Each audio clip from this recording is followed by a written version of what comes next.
Muy buenas noches para todos, bienvenidos a Recta Final, Rosina Mallarini. ¿Cómo anda, Fernando? Qué gusto estar acá. Muy bien, les habíamos dicho. Y Televisión Nacional, trabajando juntos. Que esto era los medios públicos. Los medios públicos. En este caso, los medios públicos del Estado Central. Bueno, estamos llegando al último día previo a la veda. Mañana, tal como lo marca la normativa vigente, habrá tiempo para la reflexión.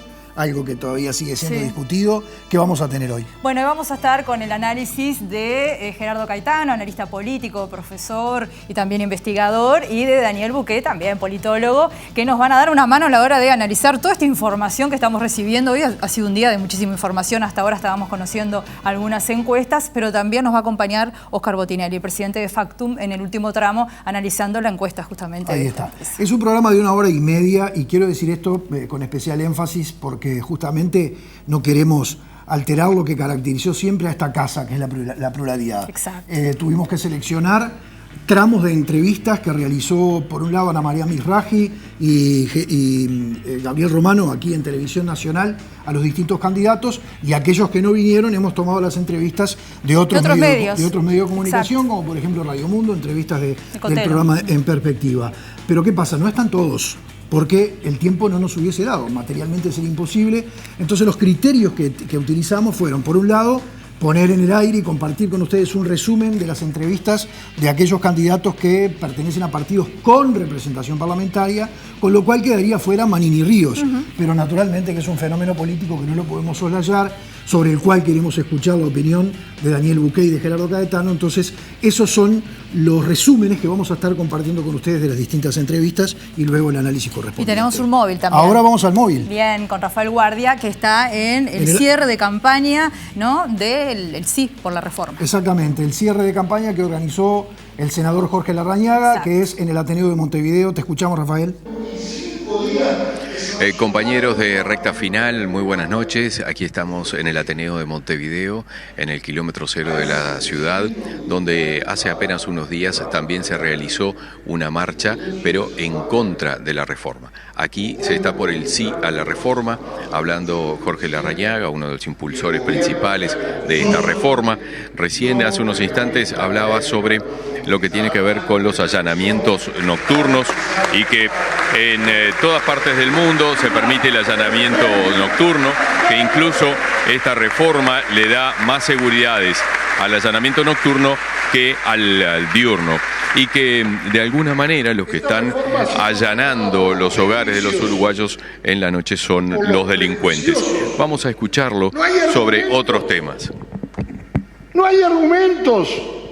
Cuando quisimos debatir con el presidente del Frente Amplio, el doctor Javier Miranda, cuando quisimos debatir con el proyectado ministro del Interior, sociólogo leal, que leal es Bonomini, dispararon para el monte. Ninguno se presentó a la hora de discutir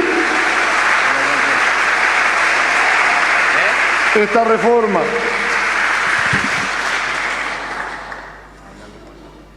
Usan eso, pero increíblemente no proponen nada. Sustitutivamente no proponen nada. Dicen no. Y lo contrario del no es seguir haciendo exactamente lo mismo. Exactamente lo mismo. Nos dicen que las cárceles uruguayas están mal. Y es cierto. Son espacios en donde se violan sistemáticamente los derechos humanos, pero le pregunto al candidato Daniel Martínez, ¿no estuvieron ellos 15 años atrás? ¿Qué hicieron por el sistema carcelario uruguayo? ¿Pero qué hicieron?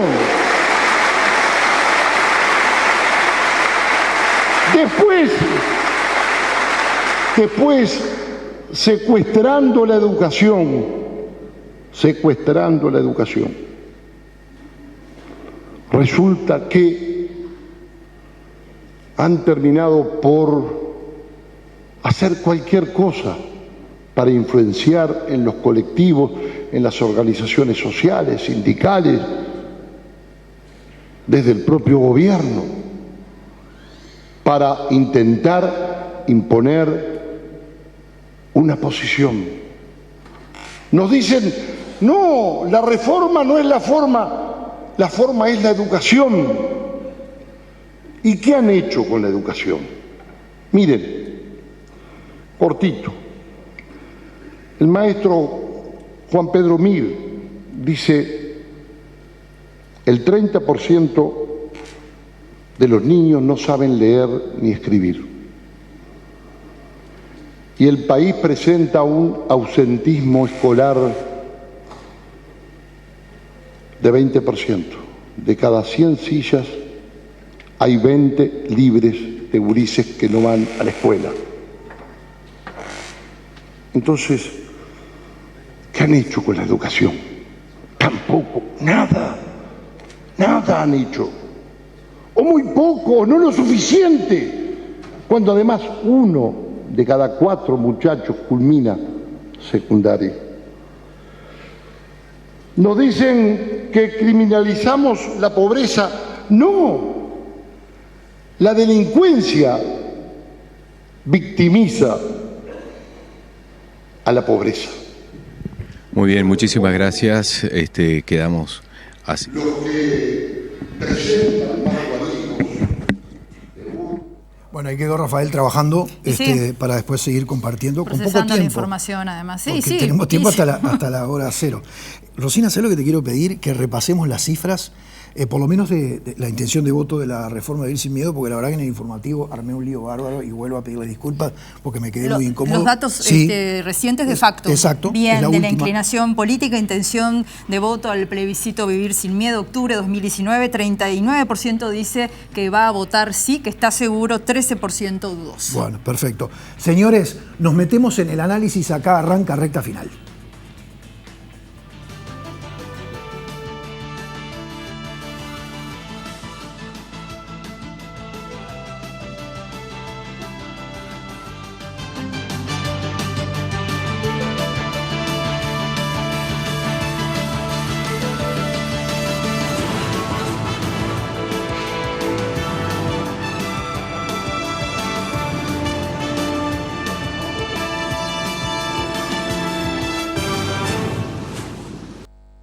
Bueno, muy bien. Acá tenemos Gerardo Cayetano. Buenas noches. Buenas noches, ¿qué tal? La casa no necesita presentación. Sí, ¿no? ¿Cómo andan?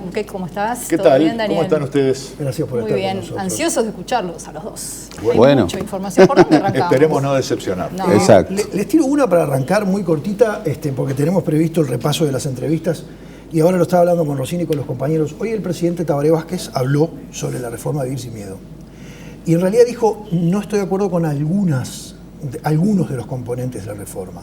Y ahí nombró la formación de una Guardia Nacional militarizada y los allanamientos, el cambio constitucional que implica el allanamiento nocturno con orden judicial.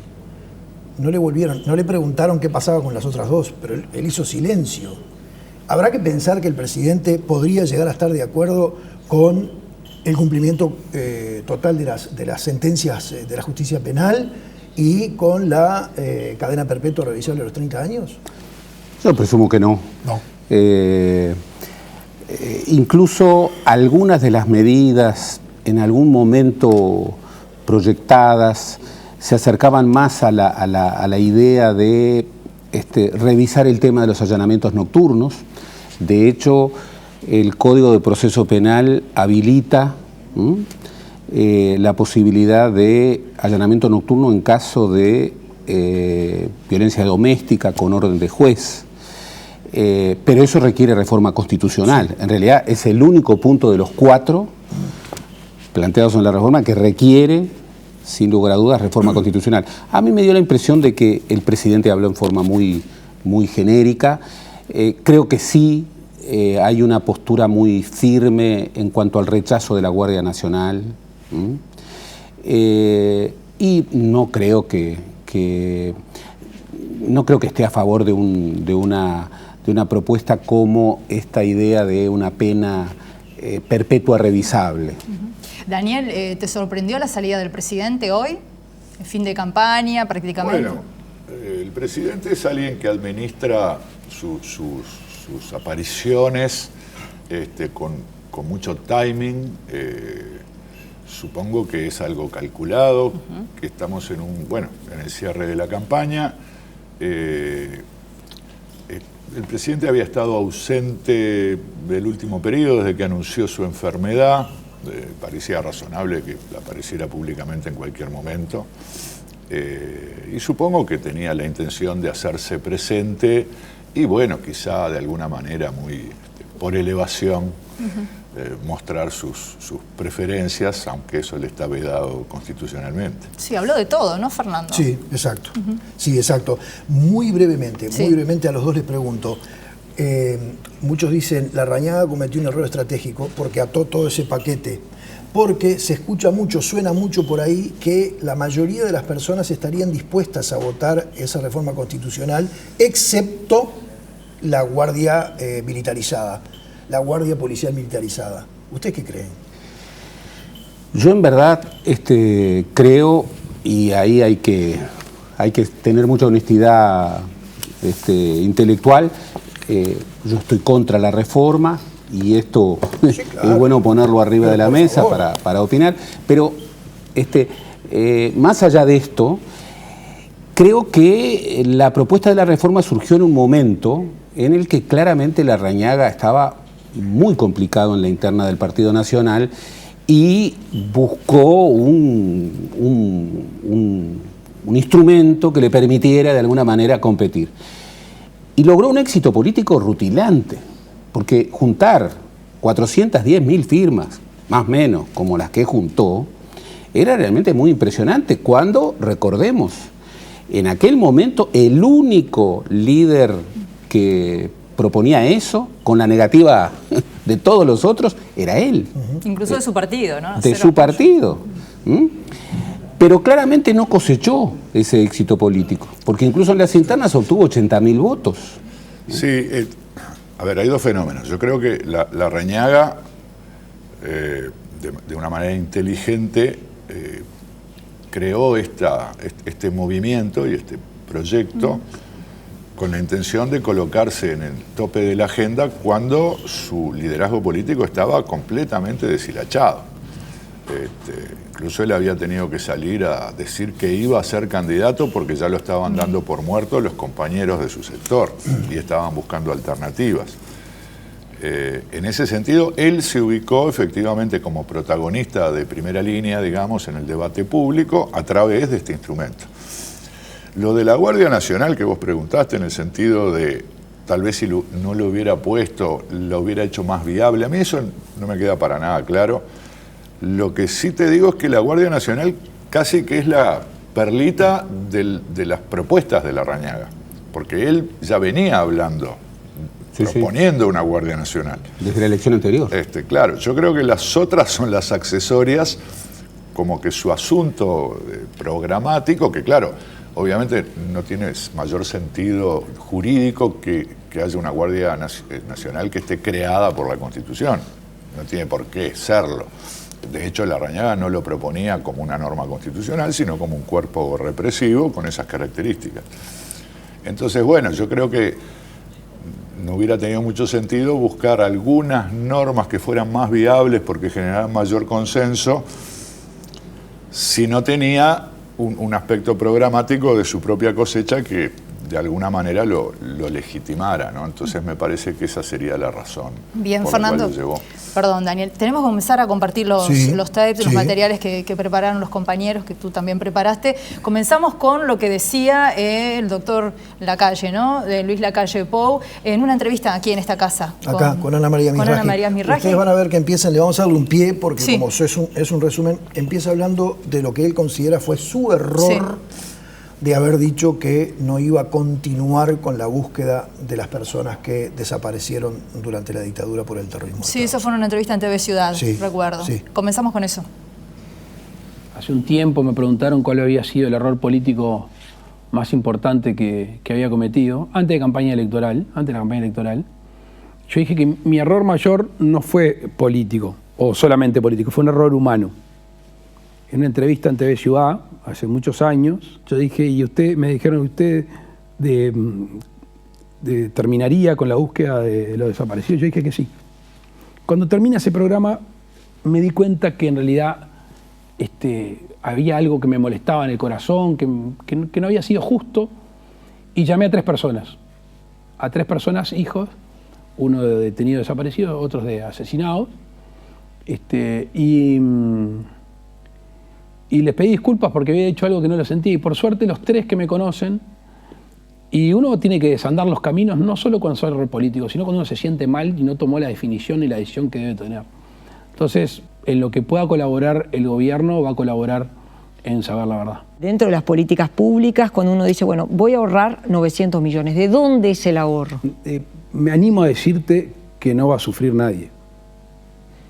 Y me paro arriba de un informe del BID del 2018. El BID vino acá a Uruguay y nos dijo, están gastando horrible, nos dijeron. ¿Cómo? Sí, gastan horrible. Hay filtraciones por todos lados. ¿Cómo filtraciones por todos lados? Sí, 2.000 millones de dólares. Es un gran agujero negro. El único que sufre es el uruguayo, que pone la plata, que le mete la mano al bolsillo y que no va para ningún lado. Es más, gran parte de esa pérdida de dinero son por filtraciones sociales. Donde debería ir, donde más se necesita, la plata se va. Usted dice, no va a haber servicios públicos que queden raquíticos, como se suele decir. Pero sería muy injusto. Sería muy injusto. ¿Qué vas a menos medicamentos en una policlínica? ¿Menos policías en una seccional que no están? ¿Menos docentes? ¿En serio? Menos asesores de ministro, menos choferes, menos clientelismo político en el MIDES, cuidar más el dinero, no superponer acciones y actividades, por supuesto. Pero te voy a agregar otros números que nos debería dar vergüenza: 190.000 uruguayos viviendo en asentamientos. Hay más ahora que en el 2004. Hay 5.000 uruguayos que viven de la basura. En la última calificadora que vino acá, dijo, voy a mirar para el costado. Porque el diagnóstico que hace es para bajar ese grado inversor hoy o mañana. Voy a mirar para el costado. Me imagino que usted lo celebra en la medida que usted tiene aspiraciones. Por supuesto, pero que al próximo gobierno le den changüí. Porque si hoy dice que está para bajar o que está amenazado el grado inversor, no me lo bajes el 2 de abril. El 2 de abril. En marzo del 2020. Dame un changüí. Dame 4 o 5 meses, 6 meses para demostrar que uno está encaminando el sentido económico del país. Bien, el primer tema que él reconoce como un error, lo que le dijo a aquel periodista en TV Ciudad respecto, Gerardo, a si continuar o no la búsqueda de detenidos desaparecidos. ¿Coincidís con él? ¿Fue un error? Bueno, primero hay que contextualizar esta entrevista. Sí. Esta entrevista fue el miércoles siguiente a las internas. Bien. 3 de julio. 3 de julio. Miércoles 3 de julio. O sea, la calle Pou, tal vez el gran vencedor de las internas, con un triunfo muy categórico dentro del Partido Nacional, resolviendo el tema que entonces era muy complicado de Sartori, afirmando un liderazgo. Bien, venía... Lo que él remite respecto a su muy desgraciada declaración de 5 años atrás, son esas cosas que son muy difíciles de levantar, muy difíciles de levantar. ¿Por qué? Porque no falta decir, hay que convencer, hay que convencer.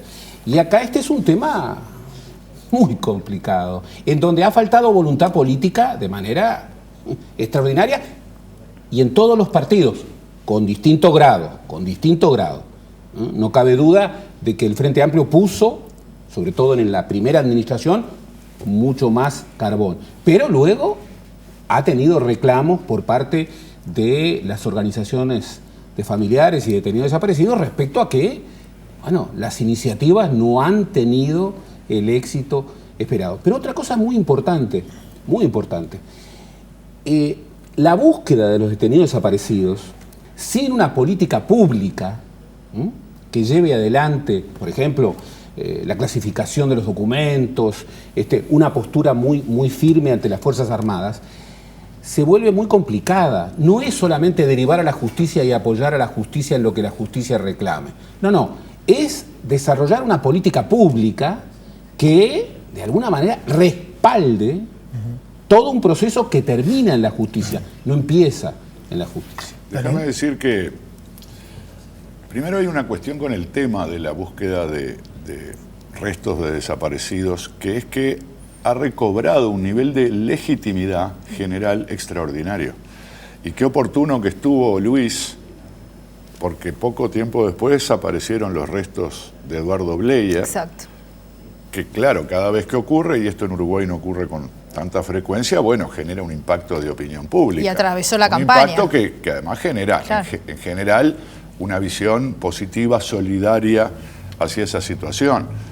Claro, los partidos tradicionales venían de todo el periodo ley de caducidad llevada a su máxima interpretación, y era bueno, hay que dar vuelta a la hoja, los ojos en la nuca y todo lo demás. Yo creo que a partir de Jorge Valle esto empezó a relativizarse con aquella Comisión para la Paz, y luego creo que el Frente Amplio le dio un impulso bastante mayor, más allá de algunas cosas muy erráticas al respecto, y generó esta legitimidad, y por lo tanto un candidato que aspira a ganar una elección con un tema que yo entiendo que es sentido en general favorablemente, bueno, hace bien en hacer esta autocrítica, ¿no? Creo que lo posiciona muy adecuadamente. Bien, la última parte, ustedes se dieron cuenta que en la última parte es el propio Luis Lacalle Pou el que le dice a Ana María lo que hace poco dijo Azucena Arbeleche y que tanto lío armó, ¿verdad? Porque hay que ver todas las repercusiones que eso tuvo. Vinieron las calificadoras y dijeron, vamos a mirar para el costado porque si no, acá hay que sacar el grado inversor. Entonces después, cuando Ana María le repregunta, dice, sí, pero que nos den un changüí a nosotros. Que no nos quiten el grado inversor el 4 de abril, cuando nosotros asumamos el 1 de marzo. Y esto, claro, daría para un programa entero, porque yo no lo quiero soslayar, Gerardo, Rosina, Daniel. No podemos olvidarnos que las calificadoras fueron las principales.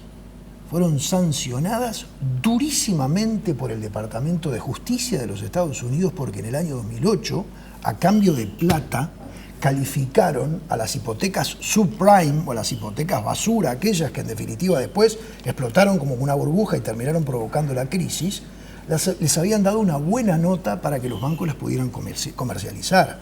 Entonces, ojo con poner en un pedestal a lo que dicen las calificadoras. Sí, todo el mundo dice, bueno, pero ¿sabes lo que pasa? Que las tasas de interés, todo eso se fija en base a los informes y a los dictámenes de las calificadoras. Pero el ciudadano común y corriente no puede perder de vista lo que son. Sí, pero a ver, a cualquier país le viene bien tener nota de inversión. Porque eso no es solo la tasa de interés que vos pagás cuando vas a buscar plata al mercado. Eso es la imagen del país frente a los mercados. Claro. Y por lo tanto es un estímulo muy significativo para inversores. No es que van a pedir plata apretada, es decir, yo voy a ir a un país que tiene una estructura macroeconómica sólida, estable, predecible. Todo eso quiere decir. Obviamente, asumiendo que la evaluación que hacen estas calificadoras es objetiva, se basa en los parámetros que acostumbran a evaluar. No es lo mismo evaluar a un país que un paquete de inversión, ¿no? Es un país, digamos, las calificadoras para los países tienen un conjunto de parámetros, un conjunto de fórmulas que son estables. Vos no podés, no considerar el déficit. Ah, no, si tiene más de 5 puntos hay que bajarle la nota y decir, no, bueno, tiene 5,5, claro, vamos a hacer la vista gorda. Eso no se puede hacer, y yo creo que es muy importante, más allá del hecho de que, del asunto que surgió después, que ni Lacalle Pou, ni Azucena Arbeleche, ni nadie... No digo, ni con dinero, supongo yo, podría obtener de una calificadora que no le baje la nota por un tiempo. Bien. Dos cosas. La primera, efectivamente, la visión crítica hay que tenerla con todo. Así como la tenemos con los gobiernos, también hay que tenerla con los organismos financieros internacionales, con las agencias internacionales. Y para tener una visión crítica hay que reconstruir una historia. Y efectivamente, cuando uno reconstruye la historia, se encuentra que, bueno, los organismos financieros internacionales han cometido errores gravísimos. Por ejemplo, el fondo no ha cosechado muchos triunfos, y sus últimas iniciativas, bueno, son derrotas muy fuertes. Lo mismo estas agencias, más allá del poder que tienen, sobre todo para un país como nosotros, es muy grande. Lo segundo, obviamente que en particular Azucena Arbeleche, pero en algún sentido también la calle Pou, manejaron muy mal esto. Las declaraciones de Arbeleche, poco menos que autoasignándose el mérito de que Uruguay no hubiera perdido el grado inversor, son poco creíbles. Generaron no solo el rechazo del partido de gobierno, generaron una crítica durísima, tal vez la más dura, de Ernesto Talvi, que por otra parte conoce muy bien cómo operan, ha conversado. Este tipo de reuniones, de pedidos digamos, de opinión, es la vida de estas instituciones. Entonces, autoadjudicarse y luego marcar poco menos que la continuidad del grado inversor era una concesión política, bueno, yo creo que fue un grave error. ¿Por qué? Porque le quita credibilidad a esa visión. Está claro. Bien, vamos a escuchar ahora lo que decía Daniel Martínez también en otra entrevista aquí en esta casa. Los gobiernos del Frente Amplio, tanto Mujica como Tabaré Vázquez, han puesto a Danilo Astori como su referente económico, concretamente con Tabaré Vázquez, el ministro de Economía. En el caso de Mujica, bueno, va a ser mi vicepresidente, pero la línea económica va a seguir siendo la línea que dirige Danilo Astori. En su caso, ¿usted va a decir antes del 27 de octubre quién va a ser su candidato a ministro de Economía? Por lo menos no tengo pensado que así sea. Sí, asegurar, por un lado, la seriedad macroeconómica y de la estabilidad financiera que el país tiene y que goza. O sea, recordemos que antes teníamos una deuda neta, porque lo que importa es la deuda neta, ¿no? Porque hay veces que algunos hablan de la deuda bruta y yo siempre digo, muchachos, vuelvan a la escuela. La deuda lo que importa es lo que debes menos lo que tienes, porque es la deuda neta, que era cerca de un 80% y ha bajado un 41-42%. Que hoy tengamos reservas como para el cumplimiento de las obligaciones de acá al futuro, que hoy tengamos una buena parte de endeudamiento en pesos uruguayos, que hoy tengamos, somos un país con grado inversor y tenemos el riesgo país de lo más bajo de nuestra historia y aparte por debajo del promedio de los países emergentes que tienen grado inversor. Todo eso nadie te lo regala. Pero cuando usted vaya al interior, ¿les puede prometer bajarle impuestos? No, perdón, nosotros hemos propuesto, primero, la carga impositiva global entendemos que es adecuada para el tamaño y el nivel de desarrollo del país. Por lo tanto, nosotros decimos, en general, no nos metemos en entendemos que no es el camino, por lo menos, salvo que haya una debacle en el mundo, ¿no? Yo qué sé, ¿viste? Uruguay es la 2000ª parte de la economía del mundo y estamos en el medio de una guerra geopolítica y comercial entre Estados Unidos y China, los dos países más poderosos. Que bien se sabe, bien lo ha sentido los precios de la soja, justo un año que la producción ha sido muy alta. Pero, o sea, nadie puede, por eso yo digo a veces, nosotros decimos, nuestra visión es no subir los impuestos. Si hay una debacle mundial, yo qué sé, digo, si hay una crisis del 2002, que bueno, en aquel momento un resfrío argentino nos hizo casi morirnos de una gripe española a nosotros. O ahora una crisis peor argentina, Uruguay ha salido indemne o muy poco afectado, ¿no? Son realidades que la gente tiene que valorar, ¿tá? Creo que tiene que valorar. Pero la gente se olvida lo que fue el 2002 acá. La mitad del Uruguay bajo pobreza, más del 20% de su ocupación, gurises que solo comían en las ollas populares. Eso pasó en Uruguay con gobiernos blancos y colorados aliados.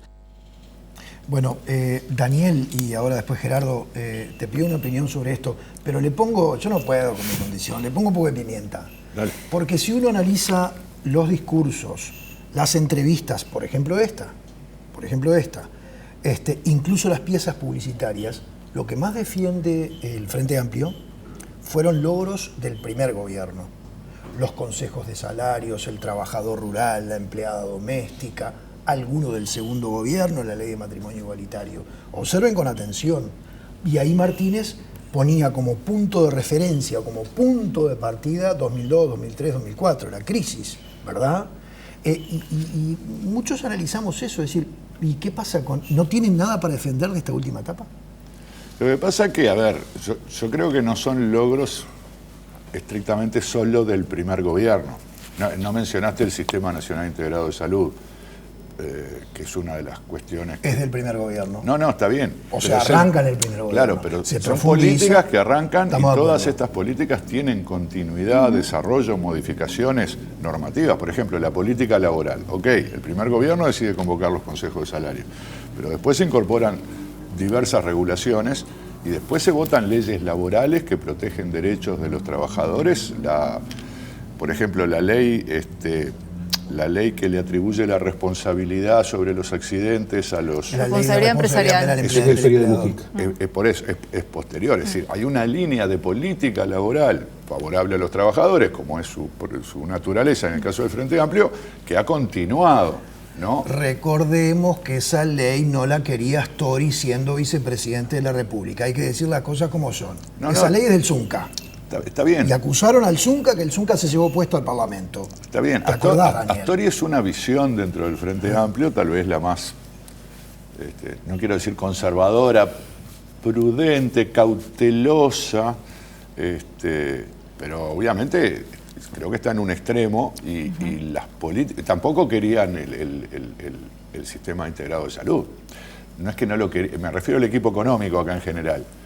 Es que cuando Lesker les presentó el paquete, le dijeron, disculpame, esto sale mucha plata, no hay forma de pagarlo. Y estuvieron mucho tiempo yendo, viniendo, encontrándole un poco la vuelta, armando el FONASA, hasta que dijeron, bueno, ok, ya, esto lo llevamos adelante. Siempre hubo tensiones entre el que quiere cuidar las cuentas, bueno, recordemos todo el tema de las empresas públicas en el periodo de Mujica y sus, en algunos casos, presupuestos algo exagerados que el equipo económico cuestionaba radicalmente. Ahora, yo lo que veo es que hay continuidad. Lo que se ha dicho, Gerardo lo ha dicho muchas veces, es que tal vez el Frente Amplio no ha sido capaz de innovar, de proponerse nuevas metas en áreas distintas y ha logrado más que nada continuar algunos trillos que arrancó el primer gobierno de Vázquez y que, bueno, siguen hasta ahora en función de cómo han variado las circunstancias. ¿Gerardo? No, sin duda, y además coincido. A ver, el Frente obviamente habla de los 15 años. Y la oposición habla de los últimos 5 años. Esto es una pugna de cronologías. Pero en puridad, uno puede establecer, bien, el salario real de los trabajadores y todos sabemos que el incremento del salario de los trabajadores impacta sobre el incremento de las jubilaciones, subió un 55%. Bien, subió un 55% y no bajó en un contexto de desaceleración económica. Miremos también la región. Tal vez si el Frente Amplio no hubiera podido, no hubiera realizado la coordinación macroeconómica que hizo en los 10 años anteriores, bueno, en estos 5 años le hubiera ocurrido lo que le ocurrió a casi toda América Latina. A casi toda América Latina. Saquemos a Bolivia, saquemos a Panamá. En el resto hay recesión, hay baja del salario real, hay incremento muy fuerte de la inflación. Obviamente que yo creo que es bastante visible que a este tercer gobierno le ha faltado energía transformadora.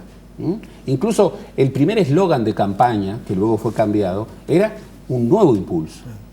¿Eso qué supone? Incluso en la jerga uruguaya del impulso y su freno. Y bueno, que durante este periodo, por coyunturas múltiples, ese impulso no se había dado, aun cuando hubo algunas propuestas que realmente son muy transformadores, pero que no tuvieron el carbón suficiente. Yo hablo de, por ejemplo, el sistema de cuidados.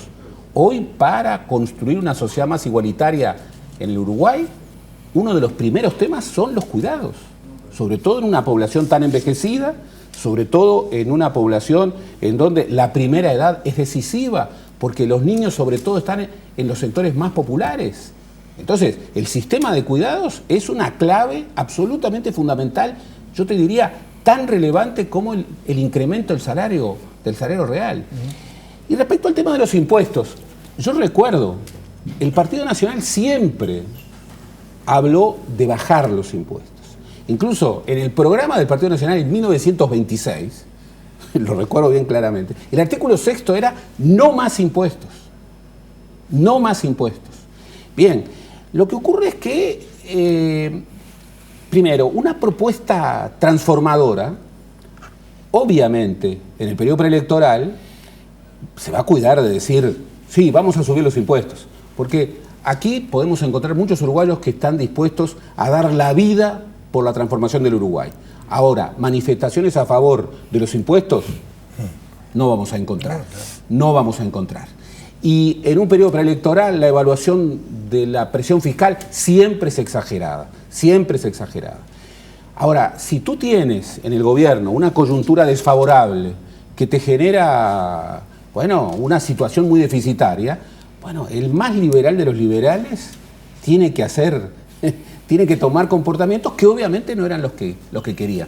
Por eso yo creo que, así como lo hizo Tabaré Vázquez en el 2014, Daniel Martínez ha tratado de soslayar el tema. Ha ido un poco más y ha dicho, yo no me quiero cercenar de un instrumento que en puridad puedo llegar a desarrollar en función de circunstancias cuya viabilidad no puedo negar, no puedo anticipar como que no se van a dar. Por otra parte, desde una perspectiva de izquierda clásica, decir no voy a subir los impuestos, Bueno, ahí hay dos cuestiones, porque una es la cuestión programática. El Frente tiene allí unas propuestas vinculadas a unos impuestos, patrimonio, herencia, que los sectores más de izquierda promueven algún incremento, pensando en que los que más tienen no aportan lo suficiente. Entonces, una cosa es decir, bueno, no, nosotros programáticamente, no es porque falte plata, es porque programáticamente creemos que está mal distribuida la carga social y queremos que los ricos paguen más y que los pobres paguen menos. Esto es un programa izquierdista clásico, ¿no? Otra cosa es el pragmático. El pragmático, que yo ubicaría a Martínez en ese terreno, te dice, bueno, no, la carga global de impuestos en este país es adecuada. Ni le falta ni le sobra. Ahora, el pragmático lo que puede pasar es que le falte plata. O que reformule dentro de esa presión fiscal. Bueno, pero si tenemos una recesión, ¿no? Si los ingresos del Estado decaen y obviamente el gobierno quiere mantener los egresos, va a incrementar el déficit. El déficit ya es demasiado alto. Una forma de resolverlo es toqueteando algún impuesto. Entonces, ningún político pragmático debería, por lo menos íntimamente, decir yo jamás voy a aumentar. No, si las circunstancias me apremian, capaz que lo tengo que hacer, pero no lo podés decir en una campaña electoral. En todo caso, decir, nosotros no tenemos planificado aumentar ni crear ningún impuesto. Bien. Tenemos que hacer la pausa, ¿no? Vamos a hacer la pausa. Volvemos enseguida.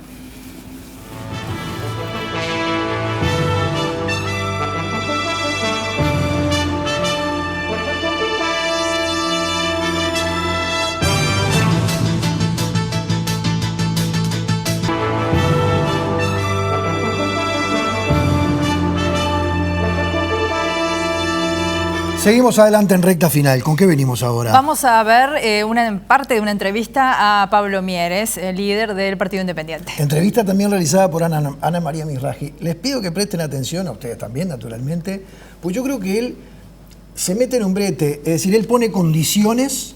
Ana María le pide, ¿vas a integrar un gobierno? Bueno, depende si me prometen que van a hacer esto, esto y esto. Y una de las cosas que él exige es que el Tribunal de Cuentas de la República tenga poder de veto. Y eso es algo que no se le lleva a ningún partido político. Vos lo sabes bien, Gerardo. Daniel, ¿vamos a escucharlo? Lo vemos. Nosotros incluso adelantamos una postura con respecto a noviembre, diciendo nosotros no vamos a acompañar al candidato del Frente Amplio. Pero también dijimos, vamos a ver, acompañaremos al candidato de la oposición que sea más votado si se compromete con ciertas cosas que para nosotros son vitales que tienen que ocurrir en el próximo periodo de gobierno. Y estas son, primero que nada, políticas sociales robustas. En particular, nosotros queremos poner foco en la primera infancia. Yo creo que la recuperación de la integración social pasa por esa primera etapa de la vida del niño, que es de 0 a 3 años. Eso implica fortalecer y desarrollar aún más el plan CAIF y las asignaciones familiares. Ese es un punto. El otro punto es la transparencia, garantías de normas que aprieten las clavijas en términos de control de la ética pública, reducción de cargos de confianza, darle al Tribunal de Cuentas poder de veto cuando se trata de decisiones relevantes, recursos para la Junta Anticorrupción, de nada sirve darle potestades si no le das recursos, la continuidad de lo que tiene que ver con la deuda ética que el Uruguay tiene con el destino de los desaparecidos. Yo creo que hay que avanzar en el tema de la verdad. Para ir por partes, por ejemplo... Dos más. Ambiental, solo el título, ambiental, políticas ambientales potentes y un paquete de medidas específicas para el micro y pequeño empresario. Y la reforma educativa, ¿no? Yo creo que hay una cosa previa que me parece más importante, que es que el 27 de octubre se define el equilibrio de la oposición. O sea, cuántos votos tengamos nosotros va a ser clave para que un eventual gobierno de cambio sea un gobierno hacia el centro o sea un gobierno más desplazado a la derecha. Y esa es una cuestión clave. Por eso nosotros le decimos a la gente, miren, la garantía de que el cambio valga la pena somos nosotros. En materia de relaciones laborales, han sido muy claros los candidatos del Partido Nacional y el Partido Colorado en cuanto a que el Estado debe fijar los laudos por categoría, los mínimos, y después la negociación debe ser libre y voluntaria. Yo creo que claramente los consejos de salarios tienen que continuar, que los consejos de salarios no deben ser solo para fijar el mínimo, que tienen que tener que ver con el análisis de las situaciones generales, fijar los acuerdos salariales. Sí creo que hay que ser más flexibles en cuanto a que las pequeñas empresas y las microempresas no pueden quedar arrastradas a acuerdos salariales que en realidad las condenan a tener que perder puestos de trabajo y al final ese trabajador pierde el trabajo, o sea, se convierte en un desocupado. ¿Cómo ve usted, por ejemplo, que las gremiales agropecuarias se retiraran? Ellos dijeron que fue por la falta de ecuanimidad del gobierno. Yo creo que eso es verdad. Yo creo que este gobierno ha flechado la cancha, eso es una realidad. Lo que no quiero es que él se fleche la cancha para el otro lado. Es decir, lo que queremos, lo que es necesario es que el Estado sea un Estado, de acuerdo a nuestra concepción socialdemócrata, un Estado árbitro que le dé garantías a las partes. Daniel, ¿el Estado actualmente no da garantías a las partes? Bueno. Retomando lo que decía Mieres, ¿no? Sí, es una afirmación muy genérica. En materia de Consejo de Salario, de relaciones laborales, naturalmente. A ver, el Estado cumple una función de intermediación entre las partes, busca como objetivo principal que las partes se pongan de acuerdo y de hecho yo entiendo que la enorme mayoría de los laudos son laudos por acuerdo. Se ha cuestionado que frente a ciertos desacuerdos el Estado se ha volcado más hacia el interés de los trabajadores que de los empresarios. Los empresarios se han quejado en ocasiones de que el Estado no está exactamente en el medio, sino que está más volcado hacia los trabajadores, lo cual es consistente con la posición que tiene un partido de izquierda. Esto es muy razonable. No veo que sea un problema de garantías, ¿no? En todo caso, está bien, cualquiera de... Yo no veo... Mieres, digamos, no se opone a este tipo de políticas, aunque lo que él propone es una mayor flexibilidad al respecto, ¿no? Otras posiciones a la derecha, bueno, básicamente se oponen al que el Estado intervenga en la fijación de los salarios. Ahí está el punto, porque el debate entre el Partido Nacional, el Partido Colorado, sus asesores en materia de legislación laboral y el gobierno, es un debate que no pone en cuestión los consejos de salario, sino que pone en cuestión, bueno, ¿cuándo tiene que intervenir y para qué el Estado? ¿Cuándo la negociación tiene que ser tripartita? Y allí los dos los dos partidos tradicionales han señalado que el Estado tiene que participar solamente para el laudo del salario mínimo. Y luego, cuando se negocia otras pautas salariales, condiciones de trabajo, competitividad, etcétera, etcétera, tiene que ser una negociación bipartita. Bien, incluso aluden, lo cual es muy cierto, a que la ley del 43 establecía ese rol exclusivo del Estado. Lo que ocurre es que la tradición llevó a que el Estado y que la negociación tripartita fuera la pauta dominante. Y por otra parte, bueno, es muy difícil convencer a un trabajador, y convencer a cualquiera, que una negociación bipartita, libre y voluntaria, sin la participación del Estado, en un contexto en donde se prioriza la creación del empleo, no termine en baja salarial. Y aquí el Partido Independiente no ha sustentado esta postura, no se ha asociado, por lo menos públicamente, ni tampoco en su programa, a que el Estado solamente debe restringirse a participar en la fijación de los salarios mínimos, sino que tiene que participar, y la clave tripartita tiene que estar en el conjunto de la negociación. Acá hay una diferencia que vincula muy fuertemente la postura empresarial, la postura de la Confederación Empresarial, con la postura de blancos y colorados. Claro. Aquí no hay matices entre Talvi y la calle Pou. La postura de una mayor flexibilización para el descuelgue, para la consideración de situaciones de pequeños productores, de pequeños empresarios, yo creo que es algo que el gobierno y el Frente Amplio aceptan y han aceptado. Y la idea de que aquí ha habido una dictadura prosindical a partir de un tropismo que ha llevado al Estado a apoyar siempre a los trabajadores, bueno, si uno sigue los laudos caso a caso, verá que no es así. Verá que en muchas oportunidades el Estado votó con los empresarios. Votó con los empresarios. Sí. Incluso bajó pautas acordadas entre empresarios y trabajadores, sí, las bajó porque iban a afectar por vía inflación el aumento de costos en ese sector. O sea, es verdad.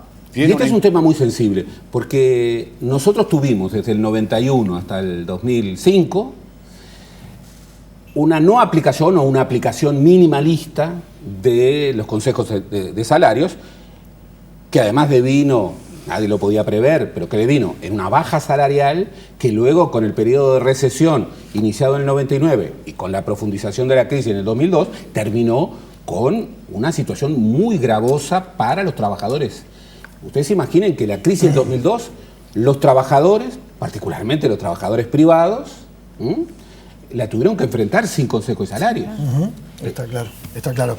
Vamos a escuchar a Manini Ríos ahora, y para que comprendan el arranque, les quiero recordar algo. Hace muchos años en este país fue secuestrado un señor chileno que se llamaba Eugenio de Ríos, y a los años de que fue secuestrado, su cadáver fue hallado en los médanos del Pinar con un tiro en la cabeza. Los secuestradores, esto probado por la justicia chilena, entre los secuestradores estaba el coronel retirado Eduardo Radaeli. Eduardo Radaeli integra las filas de Manini Ríos, y esto dice Manini Ríos, dice otras cosas también, pero arranca con esto, arranca refiriéndose a Eduardo Radaeli. Radaeli es un colaborador y... ¿Qué papel juega en Cabildo Abierto? No, es uno de los tantos colaboradores que hay. La verdad que no importa el papel que juega, simplemente que es una persona que está cercana al movimiento. Y bueno, y va a continuar, aunque a algunos no les guste, pero lo que no se le puede es acusar de lo que no es, de lo que nunca fue y de lo que nunca nadie lo acusó aparte. Usted define a su movimiento como social artiguista y aclara que no es ni de izquierda ni de derecha.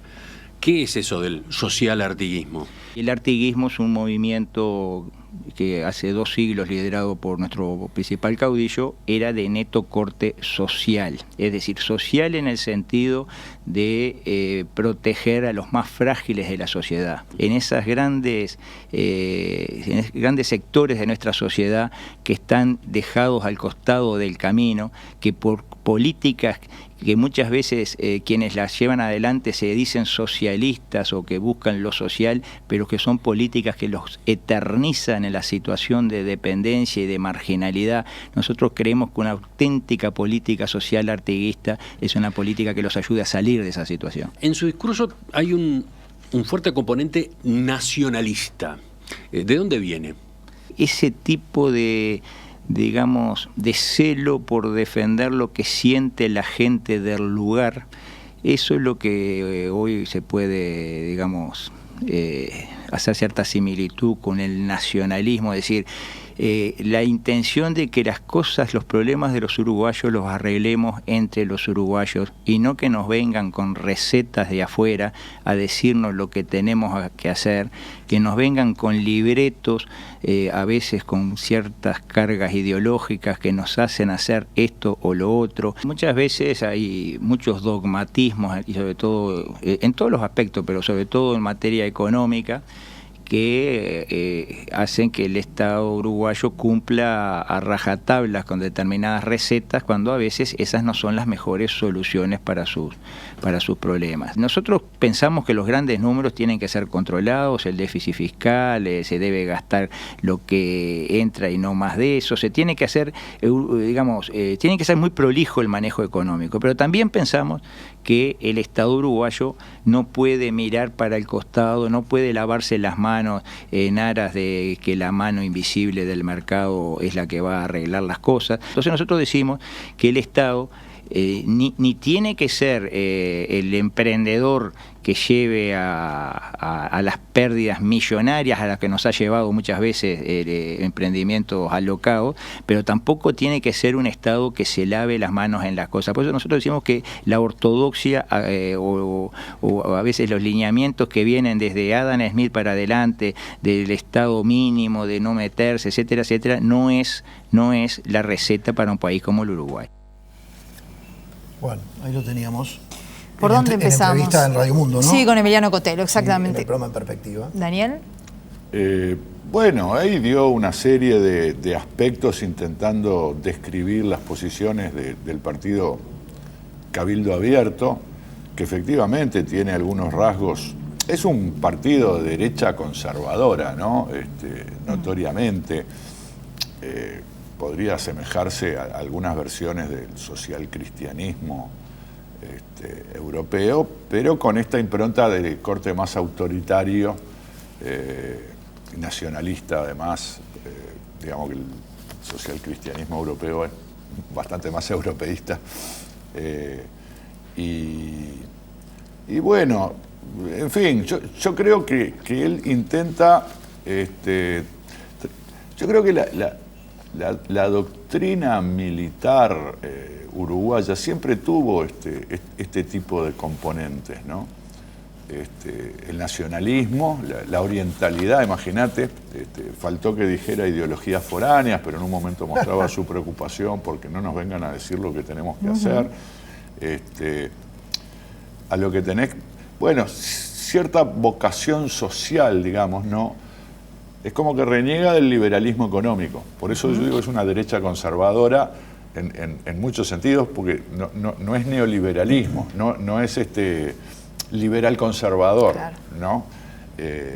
Porque, bueno, los valores tradicionales de la familia, la noción de orden, la noción de jerarquía, que en fin, yo creo que no tiene nada de peculiar, simplemente viene a ocupar un espacio ideológico que en Uruguay no estaba ocupado. En Uruguay hay personas de derecha, siempre hubo. Bueno, la intención de voto lo está mostrando, ¿verdad? No eso había, sí es peculiar. No, pero es gracioso, porque siempre hubo personas de derecha, tantas personas de derecha como de izquierda aproximadamente, ¿no? Pero no había políticos de derecha. Hemos hecho estudios que le llamamos de congruencia para chequear la relación entre las ideologías de los votantes y la de los políticos. Entonces, bueno, los derechistas votaban a los partidos tradicionales, tal vez algunas fracciones internas más derechistas, pero a la derecha le faltaba una expresión pura en ese ámbito que evidentemente Manini lo está logrando, más allá de que para mí hasta ahora es un misterio qué votación va a obtener. Bien. Varias cosas. Primero es la novedad de la campaña. Es el cine negro que fructifica en la campaña. Un evento inesperado. En marzo era el comandante en jefe del ejército. Cabildo Abierto se funda en febrero. Es curioso, quien lo funda es el que hasta poquito atrás era el escribano de gobierno. Presidencia. Prácticamente Domenech. Cabildo Abierto y su candidato emergieron del edificio Libertad. Una cosa muy rara. Pero varias cosas. Primero, hay que recorrer las listas de Cabildo Abierto. Y ahí vamos a encontrar señales, personas, figuras que inequívocamente se identifican con la dictadura, con todo lo que ello significa, se identifican, en algunos casos, como se ha podido ver, con posiciones de derecha extrema, neonazis, antisemitismo, etcétera, etcétera. Esto no está involucrando a todos, pero ahí están, ahí están. Cualquiera que tuviera en su lista a Radaelli o a Romanelli, bueno, deberá pensar qué significa eso. Luego, es un partido de derecha dura, sin mayores novedades. ¿Esto qué quiere decir? Bien, es un neopatriota, como se dice ahora, un antiglobalista, neto, nacionalista, de referencia militar, no cabe duda, no es liberal en lo económico, las ultraderechas latinoamericanas suelen no serlo, y cuando lo son, lo hacen a partir de pactos de coyuntura con los llamados mercados. Bolsonaro pactó con Guedes en una lógica en donde, bueno, tenía que hacerlo para ganar. Él es un hombre que tiene esa trayectoria, tiene una visión, yo no le llamaría social cristiana, porque eso hay mucho social cristianismo, pero tiene una visión de catolicismo ultramontano ortodoxo muy fuerte, que, como siempre, tiene una dimensión social, pero tiene una dimensión ultramontana. Recordemos aquel episodio en donde él se reunió con el cardenal Sturla y allí el planteo era, bueno, aquí están las dos instituciones que hicieron la patria. No, y la concurrencia a misa con su uniforme, ¿no? La concurrencia a misa con su uniforme, muchas situaciones, lo cual han sido agravadas en la campaña, donde nos hemos enterado a partir del presidente del partido, Domenech, candidato a la vicepresidencia, que Dios finalmente, bueno, ha detenido sus ojos en Uruguay y nos ha traído la resurrección de Artigas 200 años después. Uno lo dice así nomás, como también escucha así nomás los dichos de Irene Moreira, la esposa de Guido Manini Ríos, en el acto de final de campaña, en donde dice, yo temo que si no gana la oposición, esto derive en Cuba o Venezuela, y yo quiero votar en 5 años.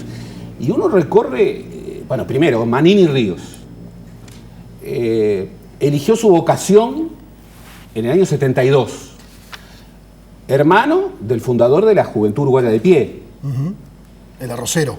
El Arrocero, que, y esto, quien haga la historia de este tiempo tendrá que explicarlo, cómo el fundador de la JUP terminó votando al Frente Amplio 50 años después, y luego estando en el partido Cabildo Abierto, y cómo quien se configura como, y yo coincido, es un partido de derecha que reúne lo que estaba disperso, pero advirtámoslo, ¿quién creó a este caudillo militar? El Frente Amplio y particularmente Eleuterio Fernández Huidobro, cuando lo designó con el respaldo de Mujica y con la aceptación de Tabaré Vázquez en febrero. Hay que recordarlo eso. del 2015. Y esto hay que recordarlo porque, bueno, no nació de un repollo. Está claro. Vamos a escuchar al maestro Gonzalo Abella, candidato presidencial de la Unidad Popular. Por eso a mí me sorprende un poco cuando el programa dice la izquierda de la izquierda, izquierda a la izquierda. A la izquierda de la izquierda. A la izquierda de la izquierda, porque nosotros consideramos que la actual dirección del Frente Amplio no tiene nada de izquierda. Bueno, también esa era la idea del título, ¿no? Provocarnos.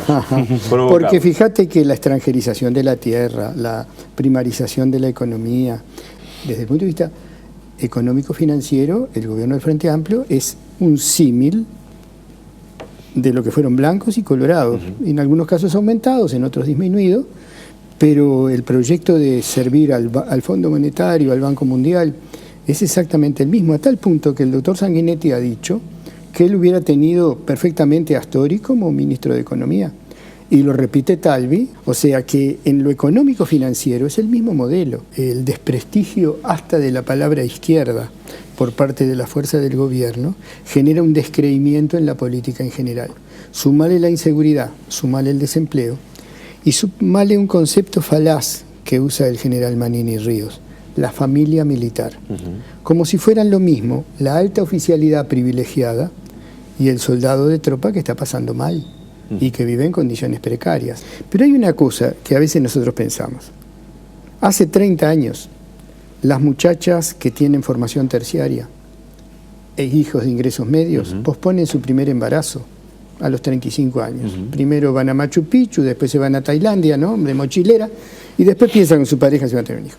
Las gurisas de los asentamientos empiezan a tener hijos a los 13, 14 años. Recién ahora el Frente logró disminuir un poquito el embarazo adolescente, que es el embarazo de la pobreza. Todos los 3 candidatos que están pensando en ser presidentes saben que van a hacer un ajuste contra los trabajadores, contra los jubilados, contra los pensionistas, y que no van a tocar al privilegio. No solo a UPM2, no van a tocar a los ojeros no residentes, que no hay detracciones, no van a tocar a los que nos destruyen la caminería rural con sus camiones de troncos, no van a tocar los privilegios de la SAFAP, cuya ganancia es el doble del déficit del BPS. No van a tocar a las redes privadas de cobranza, que nadie sabe cuánto ganan y que la Unidad Popular plantea el impuesto del 1% a la ganancia de las redes privadas de cobranza, y estamos hablando de que las redes privadas de cobranza, con este proceso de tercerización y privatización que hizo el Frente Amplio, hasta para renovar mi cédula de identidad, yo no voy a un Ministerio del Interior, voy a una red privada de cobranzas que lucra con funciones que tendrían que ser del Estado. Ahora, ¿cuál es el tema para el trabajo genuino en este país? Apostar a los recursos propios, una tarea distinta del Estado, una inserción mayor del Estado en los procesos productivos y en los procesos de servicios, por ejemplo, con distinto tipo de cambio. Un tipo de cambio para quien quiera importar un auto de alta gama y otro valor del dólar para que traiga maquinaria a los efectos de dar trabajo genuino. Bueno, bien. Los escuchamos. Bueno, a ver, claramente una posición a la izquierda del Frente Amplio, porque como ya lo mencionamos cuando hablamos de la nota de inversión, por ejemplo, y las calificadoras de riesgo, el gobierno de izquierda del Frente Amplio es un gobierno de tipo socialdemocrático y es amigable con los mercados. La posición de izquierda de la Unidad Popular es una posición anticapitalista, básicamente. Es decir, propone, bueno, intentando tener cierto sentido común, intentando no mostrarse absolutamente dogmáticos, bueno, un proyecto nacional con el Estado participando fuertemente en la economía, etcétera. El Frente Amplio está a medio camino. Hay sectores de izquierda del Frente Amplio que tienen una visión muy cercana a la de la Unidad Popular, pero se mantienen dentro del Frente Amplio, son más pragmáticos, en todo caso dejan esas aspiraciones para un futuro incierto y bueno, yo creo que es un discurso que todavía, digamos, el Frente Amplio logra captar prácticamente todo el voto de izquierda y por lo tanto, así como hacía falta un partido de derecha para algunos electores que no lo tenían, todavía no está haciendo falta un partido a la izquierda del Frente Amplio para un grupo numeroso de electores, sí para un grupo reducido, ¿no? Obviamente. Gerardo. siempre se decía que a la izquierda del Frente Amplio no había un diputado. Bueno, Unidad Popular probó que había un diputado. Y Gustavo Vázquez hizo una diputación propositiva, proactiva, importante. En este periodo previo se pensaba que Unidad Popular podía incluso incrementar su bancada. Yo creo que el Frente logró contener hacia la izquierda por un protagonismo muy claro, que fue el de Óscar Andrade. Yo creo que Óscar Andrade, a partir de su protagonismo en la interna frente amplista, de su capacidad oratoria, de su capacidad de liderazgo, de su comunicación con la gente, logró que eso que se preveía, que podía ser una fuga hacia la izquierda de votantes frente amplistas desencantados por izquierda, finalmente no se concretara. Bien. Vamos a escuchar a Talvi. Ernesto Talvi.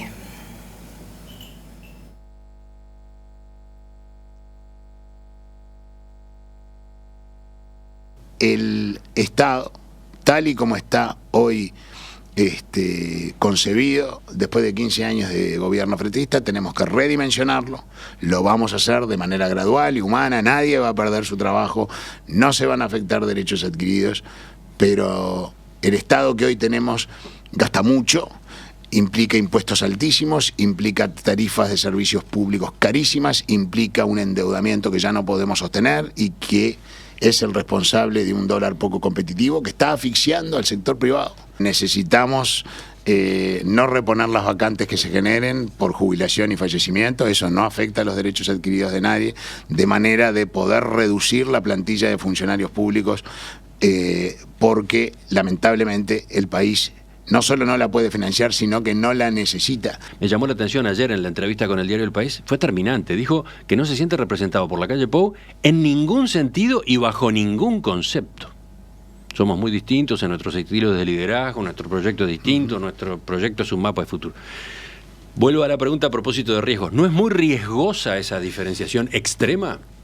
No es extrema, Emiliano. Simplemente que si hubiéramos podido participar en el debate, hubiera quedado claro para la ciudadanía de que la calle Pou y yo no somos lo mismo. Somos candidatos de distintos partidos con distinta trayectoria, distinta historia, con distintos proyectos de país. Como decía el doctor Lacalle, y legítimamente propone un gobierno para evolucionar, nosotros entendemos que el próximo gobierno debe ser profundamente transformador, porque la evolución solo nos lleva hacia el fondo del abismo, porque el país está en decadencia. ¿Por qué le hacía la pregunta? Lo segundo, Emiliano, y para mí es muy importante, el doctor Lacalle exhibe los programas de todos los partidos y apunta a las coincidencias. Ahí está, él está empeñado en lo otro, en mostrar las coincidencias. Claro, lleva los distintos programas y destaca, subraya todo lo que ha encontrado en común entre los partidos de la actual oposición. Mire, entonces, yo lo que digo es que todo lo que ha encontrado de bueno, más que en común, en las propuestas de otros partidos. Y yo lo que digo es que un programa de gobierno no se arma como una colcha de retazos. Las diferencias que puede haber o matices entre Luis Lacalle y yo son un juego de niños comparado con las diferencias que hay en la fuerza política del Frente Amplio, y con la pérdida de peso político del contador Astori y de su fuerza política, que ha sido el capitán de la moderación, el que vacunó al Frente Amplio contra los delirios kirchneristas y chavistas. Daniel Martínez, como líder, ¿no representa una corriente similar a la de Daniel Astori, Martínez justamente? la representa. Imagínese si el MPP y el Partido Comunista pudieron paralizar al doctor Vázquez, pudieron imponer su agenda, nada más ni nada menos que estando el doctor Vázquez y el contador Astori, dos figuras de enorme peso. Imagínense lo que puede ocurrir con un gobierno de Daniel Martínez que ni siquiera controla su propio Partido Socialista. Bueno, muy bien. ¿Vieron cómo marca? Esta también hay que contextualizarla. Es de julio esta entrevista aproximadamente, también en el programa En Perspectiva. Sí, es muy importante contextualizar los momentos de la campaña. Eso. Particularmente en el Partido Colorado, porque ha tenido distintos momentos. Talvi emerge de las internas con una votación histórica, no tanto por la magnitud, en términos absolutos, del número de votantes, aun cuando fue un número razonable, sino por la magnitud de su victoria sobre, bueno, Julio María Sanguinetti. Y luego hay un momento en el que Talvi tiene un empuje hacia arriba que lo llevó a algo que el Partido Colorado había perdido desde hacía casi 15 años, que era la presunción de que podía pelear el segundo lugar. Bien, hay situaciones que marcaron algo que continúa hoy, que es una caída continuada del Partido Colorado y de Ernesto Talvi en cuanto a su referencia personal. Primero, su desaparición de la campaña por su problema físico, y luego un cambio de discurso que lo lleva a dejar la apelación al vallismo originario y a establecer una pauta muy fuerte. Pero yo señalo dos cositas hacia el pasar. La primera, Talvi hizo apreciaciones muy fuertes respecto a que su visión de la coalición alternativa era una visión con el Partido Nacional y con el Partido Independiente, y que lo separaba un océano de Cabildo Abierto y del Partido de la Gente. Bueno, ha tenido que remontar un poco la cometa, y en estos últimos días, bueno, ha dicho que debe aceptar realidades. Y el otro elemento con el que termina la campaña colorada es muy singular. Ustedes han visto los últimos spots publicitarios, en donde Talvi dice muy claramente, la lista 600 es la lista del Senado de Talvi, es la única lista del Senado de Talvi. Es decir, que la campaña colorada termina con una disputa interna por ver quién obtiene más escaños parlamentarios dentro de esa pugna de dos. Claro, la situación como está ahora al cierre de las encuestas, que más que poner al Partido Colorado compitiendo por el segundo puesto con el Partido Nacional, lo ponen compitiendo por el cuarto puesto con Cabildo Abierto, está claro que las aspiraciones de Talvi no pasan del Senado, y en todo caso tener una bancada lo más grande posible para hacerse notar. Ha sido errática la campaña de Talvi, tal vez por novatez, ¿no? Porque es un novato. ¿En qué sentido, Daniel, errática? Bueno, ha sido errática en muchos puntos. Por ejemplo, su primera apelación a un discurso, digamos, progresista, vallista progresista, se fue desmoronando cuando dice que quiere ser como Chile. No sé, ahora va a decir, yo no dije que quería ser como Chile, pero él puso un gráfico, mostró el crecimiento de Chile y mostró el crecimiento de Uruguay. Dijo que el desempleo era mucho mayor porque en realidad estaban contando funcionarios públicos que son empleos artificiales. No me imagino un vallista aceptando semejante afirmación. Es decir, fue de una posición casi socialdemocrática hacia un liberalismo que creo que es más auténtico en él, porque era el que él predicaba cuando trabajaba más que nada en la órbita profesional. Ha sido errática en otros aspectos, el incidente con Bordaberry, esta cuestión de no dejarlo presentarse, sin visión de líder partidario, me parece, la selección de su candidato a vice. Realmente todos tenemos la sensación, hay algunos datos que lo confirman, que su aparición y su triunfo en la interna generó un gran entusiasmo. Y ese entusiasmo se desvaneció, y se desvaneció por este tipo de cosas. Su actitud frente a la elección, ¿a qué va la elección? ¿A competir por el segundo puesto o a lograr una bancada para integrarse a una coalición dirigida por la calle Pou? Ha sido errático al respecto. ¿Reclamar estar en el debate fue errático para ti? No, yo creo que eso lo hizo bien. ¿Lo hizo bien? Eso solo le daba presencia, de hecho. Y tenía razón. Pero además el grueso del argumento sobre el debate es la calle Pou no me representa, porque respondió a creo que era un tuit de Martínez que decía, no te preocupes que la calle... Bueno, porque esa es la gracia, es decir, la coalición se ve después. Yo acá vengo a competir, podrías decir, yo vengo a ganar en primera vuelta, no importa, podés no tener chance. No tiene sentido en una competencia electoral. Yo no vengo a competir, solo voy por una banca en el Senado, siendo el Partido Colorado. Digo, tal vez un partido nuevo, como Si César Vega te dice, bueno, yo no vengo a ser presidente, vengo a buscar una banca en el Senado, está bien. Claro. Yo creo que podría... Y no fue consistente con eso, con ese discurso. No, acá estamos peleando el segundo lugar. Y las encuestas nos dicen eso, y a mí qué me importa. Yo no creo en las encuestas, no sé. Lo han dicho tantas veces los políticos. Larrañaga no tenía ninguna chance de ganarle a la calle Pou, y Larrañaga nunca dijo, yo me presento a la interna nacionalista para marcar mis votos. Dijo, yo quiero ser el candidato presidencial del Partido Nacional. Entonces, creo que ha pagado precio. Tuvo muchos, como cuando andás perdido con el localizador satelital, recalculando muchas veces, porque iba para allá y no era, y volvía para el otro lado. Y bueno, tal vez sea por eso, por falta de experiencia política, por no estar bien rodeado, posiblemente, de consejeros más adecuados. Un redondeo ahí. Sí, pero hay un tema importante. ¿Quién se queda con la mayor cantidad de bancas dentro del Partido Colorado?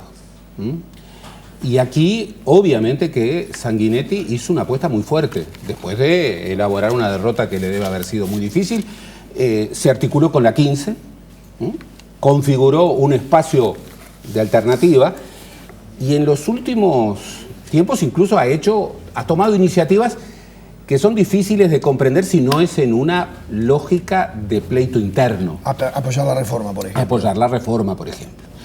Entonces, una de las cosas importantes, porque ha habido diferencias, incluso diferencias señaladas, sobre todo en estas últimas semanas, es quién se queda con la mayoría de las bancas del Partido Colorado.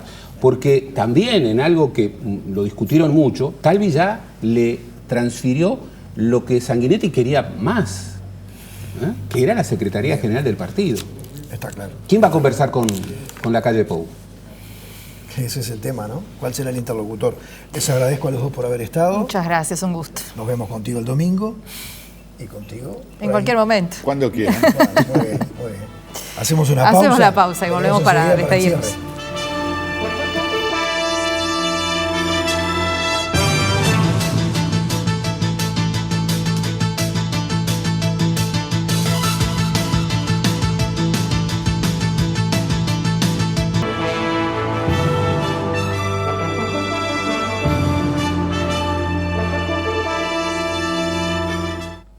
Bueno, faltan solamente 4 minutos para las 10 de la noche. Estamos ya sobre el cierre. Exacto. Con la expectativa del domingo. Sí. Bueno, vamos a tener un gran trabajo en esta casa y también con las radios públicas. Desde las 7 de la mañana vamos a estar todos trabajando, cubriendo, como lo hicimos también en las internas, todo lo que sea la cobertura de los candidatos. Vamos a estar a lo largo de todo el país porque tenemos eso también, la ventaja de tener periodistas a nivel nacional, ¿no? Que no es poca cosa. Los corresponsales tanto de las radios públicas como de Televisión Nacional Uruguay, durante todo el día, como decía Rosina, desde las 7 de la mañana, cubriendo la votación de aquellas personas que seguramente por su posición en la sociedad y en el sistema político son atractivas, haciendo todos dribbling, porque vamos a estar en veda, y hasta una hora después que se cierran las urnas no podemos hacer consideraciones políticas, no solamente los comunicadores, sino también los entrevistados, con una entrega, un resumen informativo sobre el mediodía, con radiodifusión nacional, las radios públicas tomando la tarde. Sí, claro. Es lindo también a veces ver cómo los compañeros trabajan. Hay un estudio montado. Cómo los compañeros trabajan en un estudio de radio, es algo que a la gente generalmente les gusta ver. Y luego, a partir de las 6 de la tarde, nos posicionamos por acá hasta el cierre. Vamos a ver, yo creo que, ¿a qué hora calculas que podrá estar terminando? La transmisión y sobre las 11. Sobre las 11 de la noche, sí, ¿verdad? ¿no? Sí, porque a esa hora me parece que ya va a estar todos los dados echados, la suerte echada. Y la Corte Electoral dice que seguramente sobre la medianoche ya se pueda saber el resultado. Bueno, así que... Por lo menos el escrutinio primario. Es lo que queremos ofrecerles para todos ustedes el domingo, a partir de las 7 de la mañana. Que pasen bien, nos vemos.